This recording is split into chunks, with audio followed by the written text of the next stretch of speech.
This is my dad. He's a barbecue pit master, a father of 3, and an inspiration to many. My dad has helped me achieve some of my biggest dreams when it comes to content creation or even the mousepad business. GutzyAiden.com. So in today's video, we're gonna return the favor. His current office right now is cluttered, unorganized, and just looks terrible. So today we're gonna change that.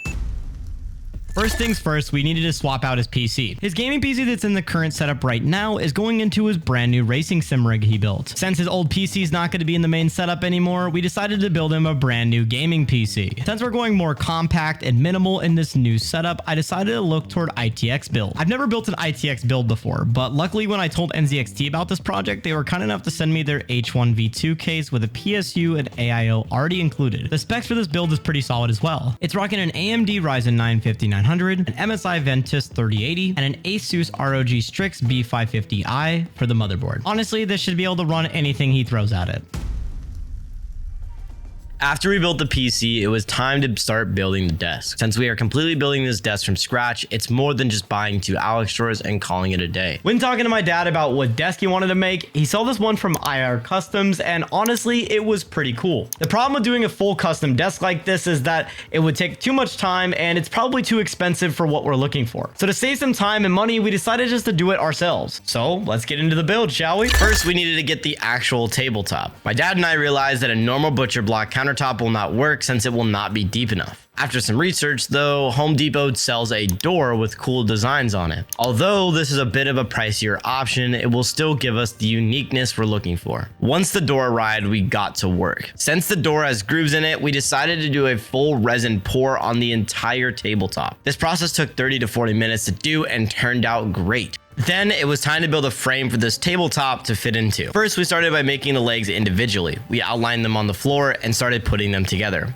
Wood screws, wood dowels, and some wood filler to make it look clean and hide the screws. To get the custom legs we wanted, we pieced them together, then put wood glue on both pieces and the wood screws. After that, we started sanding the legs to make them super smooth. That way when we paint it, it will look good. Once that was all done, we needed to have support so the desktop can fit into the desk easily. We screwed in these wood beams along the legs so that the desktop can just sit in it. We had to make sure that the desktop fit into this groove or it would just mess up the entire desk. So once we knew it would fit, it was time to take it back out, paint the entire frame that we built white. This paint job took about 3 to 4 days to complete, and it honestly looked amazing when it was done. Now that the desk is complete, we needed to design the wall that's going behind it. My dad and I went back and forth on what he wanted, and we came to the decision to use a Lamborghini wallpaper. It really will fit the vibe of the setup, and so we got to work. This process is super boring, so I'm not really gonna bore you with the details of this, but here's before and here's after. Honestly, a night and day difference. What do you think down below? So next up was to mount the monitor mount to the desk before putting the actual desk into the house.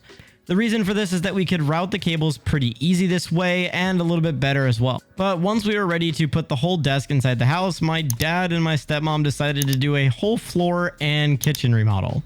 The remodel took about 2 months and they had to take out all the tile and carpet downstairs and replace it with this new flooring. But we still put the desk in there temporarily so my dad could work in the meantime, and that's why the clips show the carpet beforehand. But this also meant that we did everything twice and I didn't want to bore you with all the details of that. After the 2-month wait, we decided to get back to work. We started by moving the setup back into the house and started unboxing the new monitor. This is LG's 49-inch ultra wide and the model number is WQ95C-W. This is a 5K 32:9 ultra wide monitor and it is insane. It's one of the most versatile work/play monitors out in my opinion. It's 144 Hz, has NVIDIA G-Sync, and it's an IPS panel. First, we had to build a mount for the ultra wide to sit on. This one by AVLT was perfect for the job. Once I got the monitor out of the box, I realized this monitor was heavy. Let me just say it was a 2-person job. The mount struggled at first and I was worried, but then I realized that there's a tension screw and that fixed all my problems. Other than that minor issue, this monitor mount is perfect for this ultra wide. Once we got the monitor mounted, it was time to set up both PCs. If you've never built a double PC setup before, just know that it doubles the amount of cables you need to manage, and honestly, it sucks. Getting back to the setup though, I decided to start with the gaming PC side first.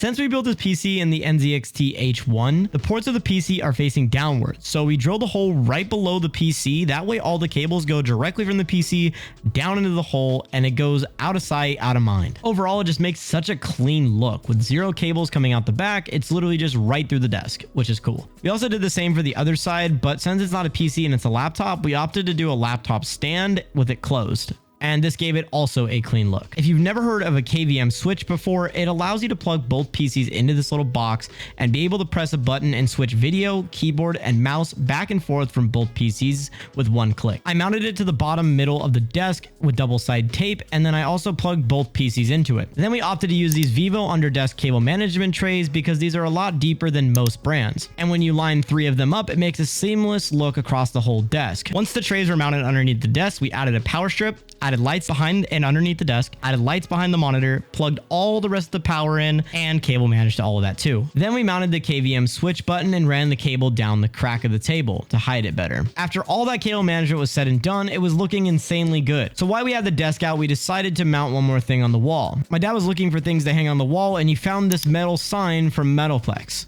It's basically like a 3D shaped mountain looking thing and it looked kind of cool. I also wanted it to have some glow behind it because it would add more light to the setup. Usually this is meant to be flat on a wall, but we decided to make some standoffs and that way it would raise it off the wall a bit so the LEDs wouldn't bubble up that much. Now on to the rest of the room. My dad built this arcade machine a while back and honestly it's been kind of sitting and doesn't really have any purpose in this room. In the old setup there was a lot of filing cabinets built in, and now in this new setup there's not any storage. So we decided to get a full filing cabinet from Wayfair. It came in like 2 weeks, and once we got it set up, we knew this was the perfect thing for the space. On top of it, we put his printer, his Orbi for his internet, and his signed Barry Bonds ball. Now, onto the peripherals. For the mousepad of choice, we chose white topo since it just matches the theme entirely. We usually would have gone with a 36x18 size, but in this case, this desk is massive, so we went with 48x24. For the keyboard of choice, I built them in KBD67 Lite R3 with my very own keycap set on it. This is the white topo keycap set, and they're now available at the time of this recording. GutzyAiden.com. We had these keycap sets for a limited time only, and we're doing them out of our garage just like the old times, me and my dad. For the mouse of choice, this is the Logitech MX Master 3S, and this mouse is one of the best productivity mice on the market.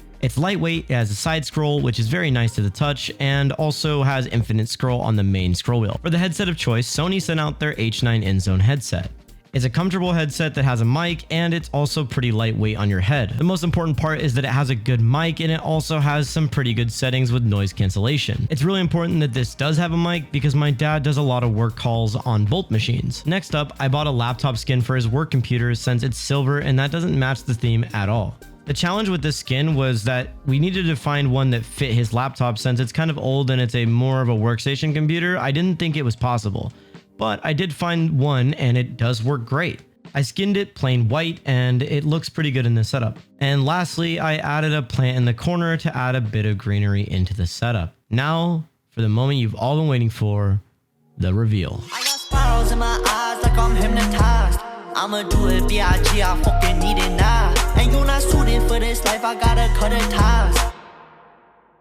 This was before we built the setup, and this is after. This by far is probably one of my best projects I have ever done. This setup build took almost an entire year, from scripting, editing, shooting, building the setup, and now it's over.